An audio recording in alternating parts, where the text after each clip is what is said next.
Bonjour, Madame Leblanc. Bonjour, Jacques Nantel. Écoute, Jacques, ça fait plus de 10 ans qu'on se connaît. On va se parler par nos prénoms. Oui. Moi, justement, il y a déjà 12 ans, tu étais mon prof de marketing Internet. Puis à l'époque, tu nous disais que les prévisions qu'il avait faites sur les ventes en ligne en 95 à propos de l'an 2000, en l'an 2000, là, ça avait été, même si on croyait que c'était très, très exagéré, ça avait été largement dépassé. C'est quoi la situation aujourd'hui? Ben écoute, regarde, souviens-toi-en, en 95-97, dans ces eaux-là, lorsqu'on disait qu'éventuellement, ça irait chercher 1 à 2 du commerce de détail, les gens ne croyaient pas. OK? En 2000, on l'avait déjà dépassé. Au moment où on se parle, si tu regardes l'ensemble des ventes au Québec, là, tous les produits que les consommatrices vont acheter, c'est 105 milliards de commerce de détail. Enlève de ça tout ce qui est alimentation, tout ce qui est automobile. C'est pas demain qu'on va faire notre changement d'huile par le web. Là. Tout ce qui risque d'être plus vulnérable au commerce électronique, moi, je calcule que ça pourrait 44 milliards. De ce 44 milliards-là, il y en a déjà 7,3 qui passent par le web, que des consommateurs et des consommatrices achètent. C'est 17 des ventes. Mais il y a un problème derrière ça. C'est que le malheur, c'est que ce n'est pas nos détaillants qui vendent à nos consommateurs. Oui, bien justement, moi, j'avais déjà observé, en regardant le voyage, que de 40 à 60 de l'argent qui est dépensé par les Québécois en ligne sort du pays. Fait que ça ne va pas en Ontario, ça ne va pas au Nouveau-Brunswick, là, ça va ailleurs. Exact. C'est-à-dire, effectivement, tu as raison, du 7,3 milliards qui se vendent en ligne, qui s'achètent, si on veut, par des Québécois et des Québécoises, tu en as effectivement 45 qui s'en va à l'étranger. Beaucoup aux États-Unis, c'est clair. Tu en as en Asie, de plus en plus, soit dit en passant, puis tu en as en Europe. Autrement dit, nos détaillants puis nos manufacturiers sont plus en retard que ne le sont nos consommateurs. Puis, justement, bien, les consommateurs étaient là. Puis les détaillants, on se rend compte qu'évidemment, au Québec, il y a un retard. Ouais. On se rend compte que on pensait que, évidemment, de toute évidence, tout ne peut pas être acheté en ligne, mais il y a des choses qu'on pensait qui ne pourraient pas être achetées en ligne, qui l'ont quand même été. On pensait à Zappos. Ouais. Zappos qui vendait pour plusieurs milliards par année de souliers. Oui. Alors qu'on croyait que pour acheter un soulier, il fallait vraiment l'essayer. Mais ce commerce électronique-là, qui ne serait pas au Québec, ça a déjà des impacts... Bien, ça a des impacts, c'est sûr. Notables sur les entreprises québécoises ou même américaines. Oui. Ça a des impacts, évidemment, sur nos entreprises. Tu as 17 regarde, prends-les de la façon que tu veux, là. Prends un détaillant de livres, prends un détaillant de vêtements, dis, regarde, demain, là, on va te faire sauter 17 de tes ventes. Ouais. Mauvaise nouvelle, hein? Bien, tu as beaucoup de détaillants qui sont rendus là. Puis il y en a que c'est bien plus que 17 Dans le livre, dans le disque, c'est évident que c'est bien plus que 17 Donc, nos détaillants, puis par effet d'entraînement, nos manufacturiers sont à risque. C'est certain que nos gouvernements le sont également parce que tu as toute une base fiscale. Tu sais, la TPS, TVQ, là, quand tu achètes sur Amazon aux États-Unis, c'est sûr qu'on ne la collecte pas. Et qu'on se comprenne bien, de dire on va mettre un mur autour du Québec, puis il n'y a plus personne qui va vendre à l'extérieur ou qui va acheter à l'extérieur, qui va vendre chez nous, ça ne marche pas comme ça. Il faut qu'on soit meilleur que les autres. Il faut qu'on soit aussi bon, sinon meilleur que les autres, et il y a moyen de le faire. Tu as 4 éléments, si je peux me permettre, là, puis c'est beaucoup le contenu des capsules qu'on va proposer. Permets-toi, Jacques.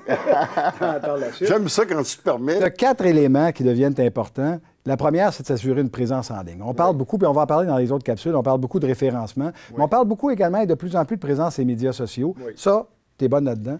Il va falloir que tu nous en parles. Ça va te faire plaisir. Excellent. Le deuxième élément, qui est plus proche du commerce de détail, c'est tout l'aspect logistique. C'est de faire en sorte que tes inventaires soient toujours disponibles, toujours en ligne, puis just in time. Littéralement, là, tu ne peux plus te permettre comme détaillant de dire, regarde, on va amener le consommateur chez nous, puis éventuellement, on va essayer... Si je n'ai pas le produit, moi, il vend autre chose. Regarde, ça ne marche plus de même. Là. Le consommateur, il sait ce qu'il veut.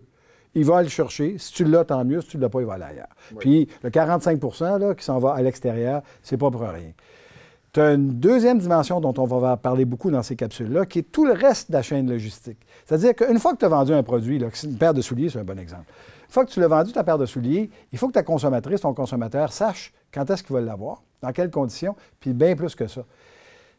Si tu veux vendre des souliers en ligne, au moins la première fois, il va falloir que tu sois tolérant à ce que ta consommatrice là, en commande 8 paires. Tu sais, 2 tailles différentes, 4 couleurs, 8, puis elle va t'en retourner 7. Bien, d'ailleurs, c'était un des éléments qui faisait la distinction des Zappos, parce qu'ils se vantaient qu'une des téléphonistes avait déjà passé 4 heures en ligne à discuter avec un consommateur qui voulait acheter une paire de souliers de 80 $. On s'entend que 4 heures pour une paire de souliers, ça vaut ça ne vaut pas la peine. Mais ça fait partie du mythe. Le mot se passe, puis les gens savent que si tu as besoin d'aide, ils vont être là. Puis si tu veux les retourner, ils vont les reprendre. That's it. Puis si tu veux racheter, si tu es pour racheter des souliers sur ce site-là pendant les 10 prochaines années, ton 4 heures, c'est un bon investissement. Oui, puis de toute façon, un coup, tu as acheté une marque, puis tu as acheté une grandeur. Ben, tu sais que tel manufacturier, telle grandeur, ça va te faire. Exact. Puis il y a un quatrième élément qui est particulièrement important. C'est toute cette idée d'avoir une veille adéquate de ce qui se fait en ligne.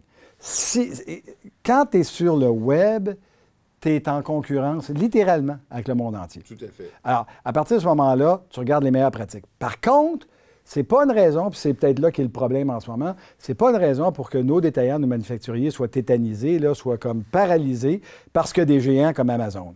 C'est sûr qu'Amazon, c'est un géant.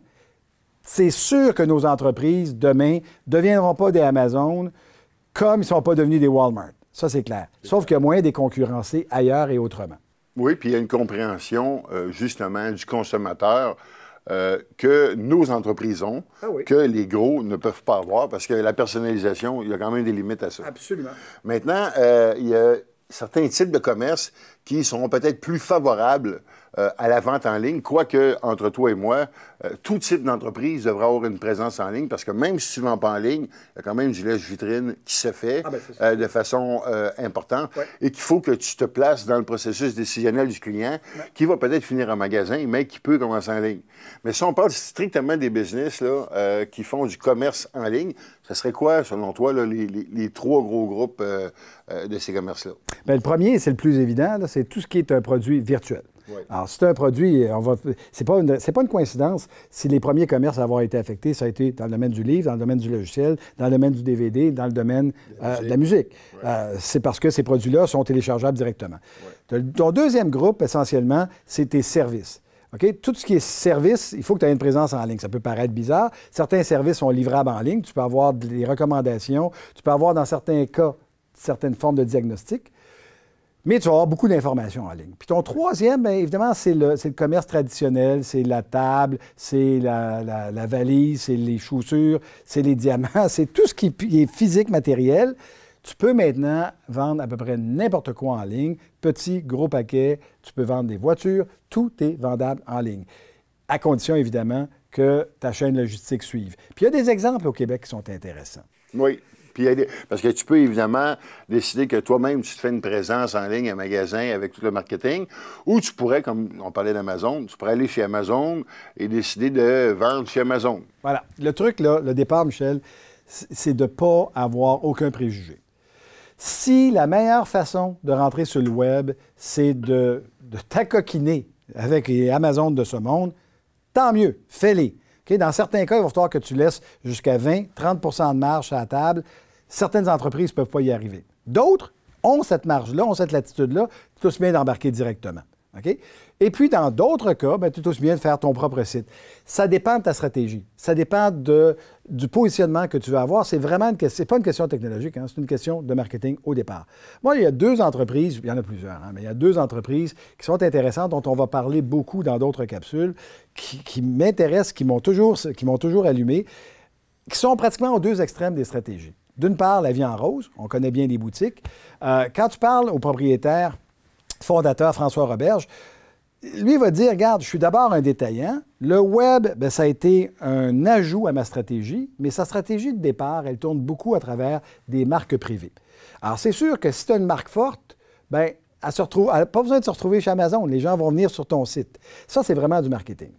À l'autre extrême, une entreprise que je trouve fascinante, c'est les meubles South Shore. C'est un manufacturier de meubles, 4e génération, Sainte-Croix-de-Lobinière. Ils font des meubles, des meubles, des kits hein, un peu du genre IKEA. En 2008, il y avait de la difficulté. Ils ont commencé à vendre un produit, ensuite 30 produits. Ils sont rendus à, tiens-toi bien, au-dessus de 90 des ventes se font en ligne pour plus de 100 millions de chiffre d'affaires.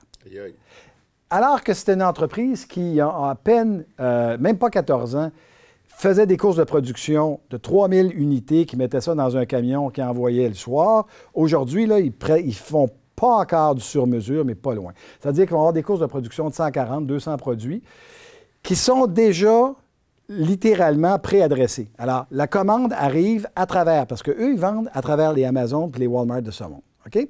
La commande arrive à travers Amazon, arrive à l'usine, une table de chevet pour Michel Blanc, le nom est déjà dessus, on la fabrique, on l'étiquette, on l'envoie dans un camion, ça part le soir même pour l'État de New York, de là, c'est livré partout en Amérique. Puis, justement, bien, il y a plusieurs autres beaux cas qu'on va pouvoir expliquer durant les capsules.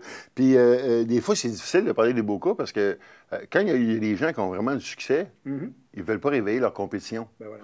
Puis là, bien, malheureusement, souvent, la compétition est américaine. Fait que ça serait le fun que tu aies tes chums québécois pour peut-être nuire à la compétition américaine. Mais on aura l'occasion, pendant 10 capsules, d'expliquer justement le comment du pourquoi de certaines stratégies, de certains éléments importants d'une saine présence en ligne, soit au niveau du commerce en ligne ou soit au niveau des médias sociaux. Je te remercie, Jacques. C'est moi qui te remercie. On a parlé beaucoup dans les dernières années de tous les échecs puis toutes les peurs qu'on pouvait avoir. Toi et moi, on va parler des solutions. Tout à fait. Bravo. Merci.